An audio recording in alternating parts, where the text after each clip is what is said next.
defeat would be devastating because, not only is the beef between me and Conor real and something that I wouldn't be able to stand, the defeat of on a personal level. I have to uphold my father's legacy. Letting him down would probably hurt even more. You get done in 3 rounds. Smell good. 3 rounds. Put your money on it. You smell Put your good. money on it. If you watch that fight, you're watching a man being killed. This is a very dangerous vocation. The rivalry between Chris Eubank Jr. and Conor Benn continues to grow as their rematch approaches. Both fighters are fully locked in. One is aiming to take the Conor Benn. I've always been a massive fan of Conor Benn. It's not been a secret.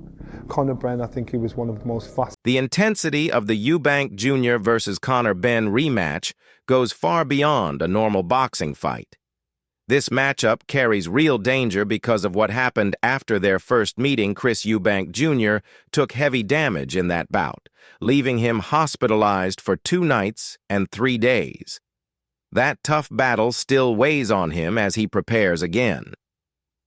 Now, Eubank's team says he is already dealing with serious dehydration before the fight, and it is clearly affecting his health. To box, it's because I was fearful of what they are doing to him right now. If you watch that fight, you're watching a man being killed. This is a very dangerous vocation. After the last fight, I was in the hospital with Junior 2 nights and 3 days. I saw where his life... Despite these challenges, Chris Eubank Jr. remains confident. He says he feels no pressure going into the ring and believes all expectations are on Conor Benn. Eubank plans to follow his strategy calmly, knowing Benn must prove himself and correct what happened in their first fight. This mindset gives Eubank a psychological advantage, allowing him to stay focused without getting distracted by hype or outside opinions. His comments show he understands both his strengths and the mental side of competition. For him, this fight is not just about a title. It's about handling pressure and controlling the moment. By shifting the pressure toward Benn... Fight week is here.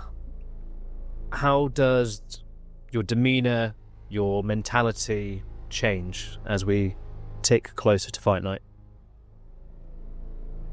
Fight week is easy. The hard work's done. The training, the sacrifice, it's all over. Now it's just about maintaining. Now it's just about kind of resting and getting yourself ready physically and mentally for Saturday. I'm ready. When does that mentality shift? When does that click happen?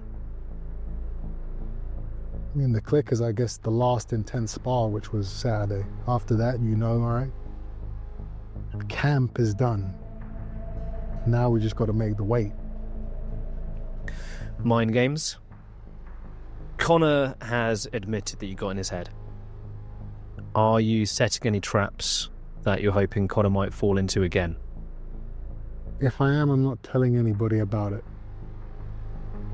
Do you think he's trying to play any games by being nicer?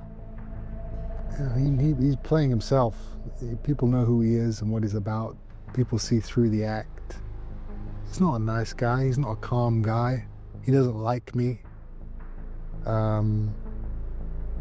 It's all a facade. It's all a defense mechanism. And it's not working for him. We've just had the first face-off. Conor looked away first. Do you take anything from that? He's looked away first every time we've ever looked at each other. He knows what's coming. What's going through your mind when you're looking at him? I'm calm. I'm at peace with whatever happens. I don't have anything to prove. The pressure's on him, not me. I mean, there's pressure on me, but nothing like what he's experiencing right now. He has to evade. Conor Benn, speaking with Carl Froke, reflects on his journey from the first fight to the upcoming rematch. Benn says he gave everything he had in their first meeting, yet he carries no frustration from the loss. His attitude shows maturity and allows him to focus fully on preparing for the rematch. This mindset is important because holding on to regret can hurt performance. Benn's claims of being fully prepared represent a clean mental reset. His approach shows discipline and resilience. By treating the first fight as... You now have got some respect for him, but to go back in there now for a second time... Listen, I've done the best I could on the night. I've done the best I could. Yeah. You know, it was my first fight back in the UK in 13 months. My first fight at 160. It was my second 12-rounder. Do you understand? Yeah. So I sit there and I go, listen, you win some, you lose some. Yeah. I'd rather lose an exciting fight than win a boring fight. Yeah. But what I'm saying in now, in the rematch... yeah, listen. As long as I do the best I can. Yeah. As long as I do the best I can. Absolutely. Which is, I believe I do a number on him.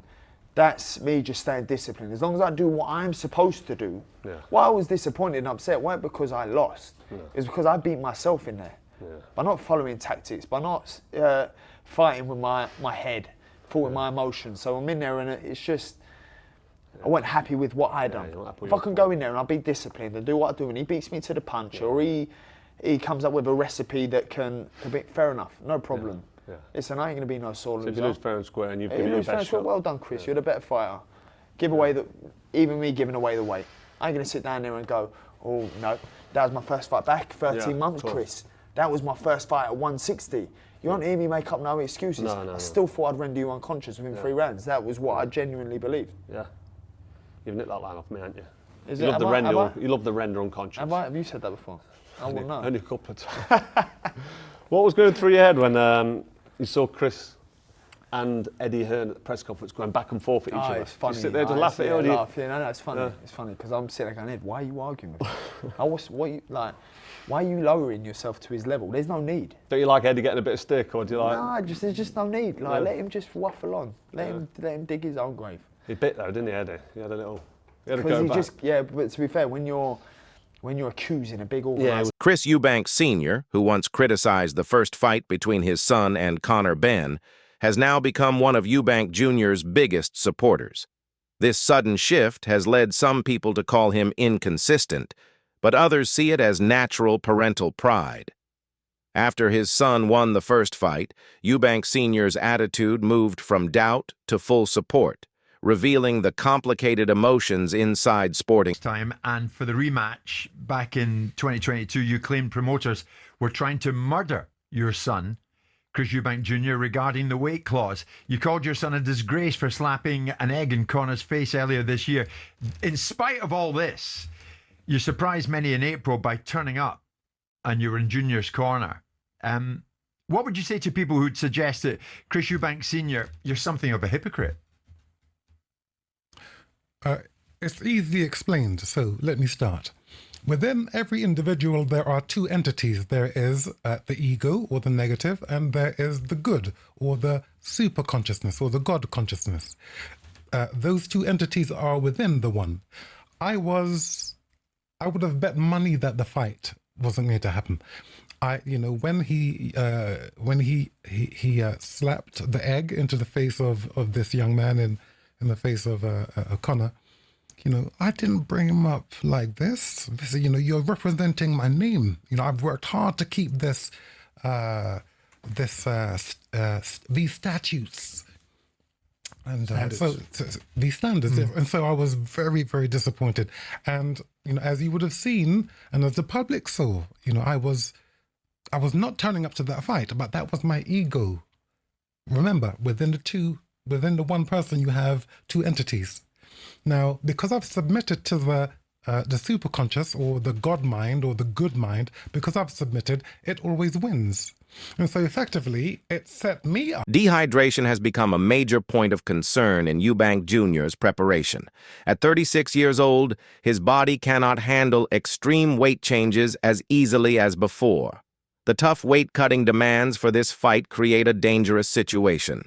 Critics say Eubank Jr. is choosing financial reward over long-term health, a common conflict in boxing. Severe dehydration can reduce stamina, slow reaction time, and increase injury risk, making it especially dangerous for an older fighter. His decision to push through highlights how high the stakes are in this sport. Boxers often battle the the limit on the day. I think the limit was 170 and I came in like 169.7 or 0.4. So yeah, I had to watch what I was eating, watch what I was drinking. Couldn't fully hydrate. And we made the weight, and I didn't get fined another $500,000. Will you allow Eddie Hearn to speak on Thursday? What do you think? My guess is no. It's a good guess. Nigel Benn explains that Chris Eubank Jr. is dehydrated because of strict rehydration rules before the fight. Eubank had to cut a large amount of weight to make the limit, and now he is not allowed to regain much of it, which has weakened him. Nigel believes this situation heavily favors Conor Benn, who naturally weighs less and does not need to cut as aggressively. The issue has become a major debate, with Nigel... Where he could put on 10 pounds. Yeah. Did he put on 10 pounds? No, he put on 8 pounds. That's So fascinating. why were we all saying like, oh, he's struggling to make the weight? If you're gonna put weight on, you're gonna put that 10 pounds on. He wasn't struggling to make weight. He's been doing, and you know what? Because the reason why, they never said it all through all of his fights. But because he's fighting Conor Benn at welterweight, oh look, he's struggling to make. Oh, he's gonna find load of rubbish. That's a fascinating insight. I never ever knew that. That's definitely a question for him. Forget to ask him why he didn't put on 10. Yeah, that's right. Well, then you can ask him when you see him. But you know what I mean? But it's just like, I always look for the sympathy, folk. Going to the hospital, my toenail coming up, we're stopping him from getting there. And you heard me, if you watch it on TalkSport today, he was in the hospital before me and Conor. Then when me and Conor come, 50 yards away was Chris Eubank and Chris Sr. So we were there. He was there before we got there. So what's a sympathy vote again? It's not washing. Washing. Do you think it's part of the whole drama, that like the whole character of the Eubanks? Listen, that's right. Can you see there's always drama on that side, never on us. We don't say nothing. We prepare for the fight and that's it. We ain't saying like, it's about him putting on 10 extra pounds. No one ain't thought about Conor moving up 2 weights to fight. Recovery is another major factor in Eubank Jr.'s condition. While he is healed from the injuries of their first fight, his age means recovery takes longer, and years of competition have taken a toll on his body. Many fans expressed concern because Eubank Jr. is significantly older, while Conor Benn is a 29-year-old in his physical prime. Age affects recovery, stamina, reaction time, and durability. This creates a classic storyline of... Jr. and Conor Benn was scheduled for the 8th of October 2022, and they had agreed to a weigh-in weight of 157 pounds with a 10-pound rehydration clause on the morning of the fight, meaning they couldn't weigh more than 167 pounds on the morning of the fight.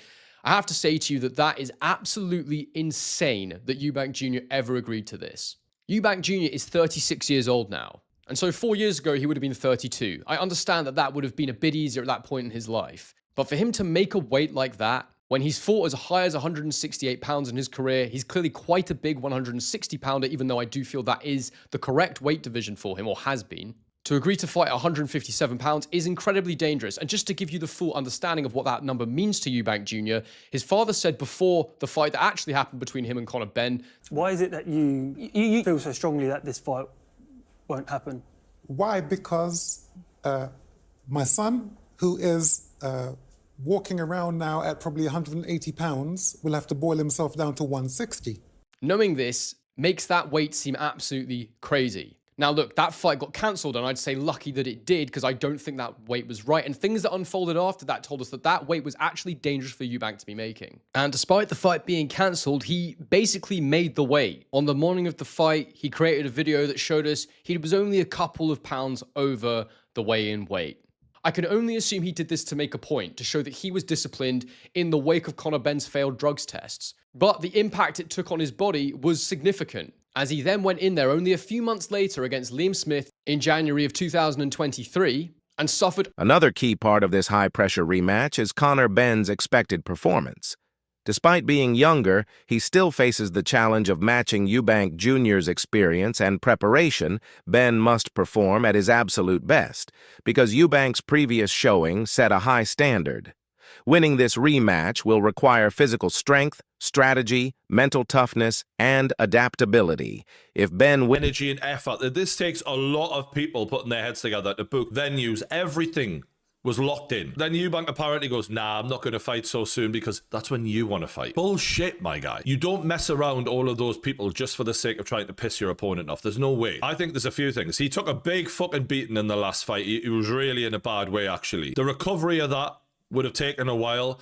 Then, you know, after such a grueling fight, do you want to get in the gym and push yourself to such a degree? Or do you want to give yourself an extra couple of months just to rest? And then he also loves the fucking poker and he loves going away in Vegas and all of this shit. Have a bit of fun. And he's never been someone who's wanting to fight all the time. This whole, I'm a driven fighter and I love winning and that. Yeah, he obviously wants to win fights. But Eubank's never been the guy who fights because he loves the fighting. He loves the lifestyle it provides him with. And I think it says a lot that Conor Benn was keen to get in there sooner rather than later, and it was Eubank who pushed it back. I'll fight you right now. I'm ready for Sep 2020. I'll fight you, but I was ready for whenever. I'll fight you now. I'll fight you tomorrow. Wants to fight Sep 2020, so you know what?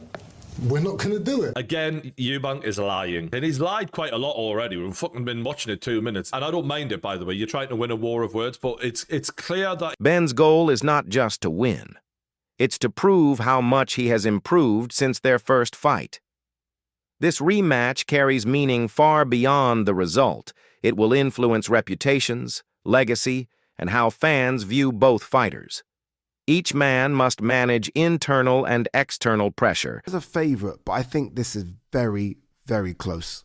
Very close. Like, I've said that if Conor almost doesn't start like a crazy madman like he did and just sort of has energy in the last 4 or 5 rounds, then he will come on so strong.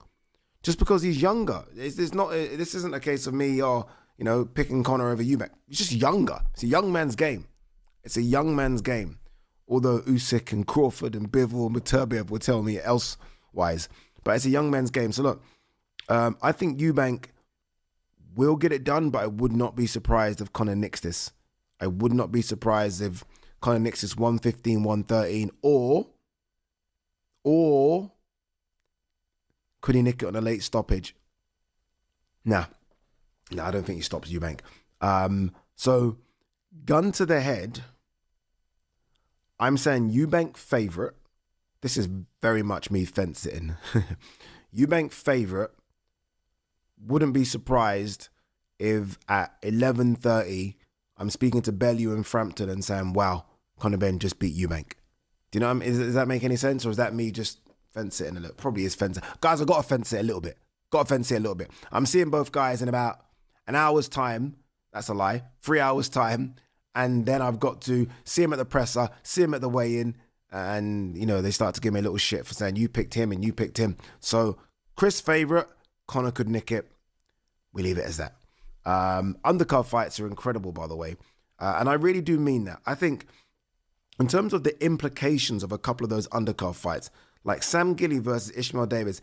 Ishmael, regardless of how he's lost 3 in a row. You can't lose 4 in a row. You lose 4 in a row, it's big problems. Big problems.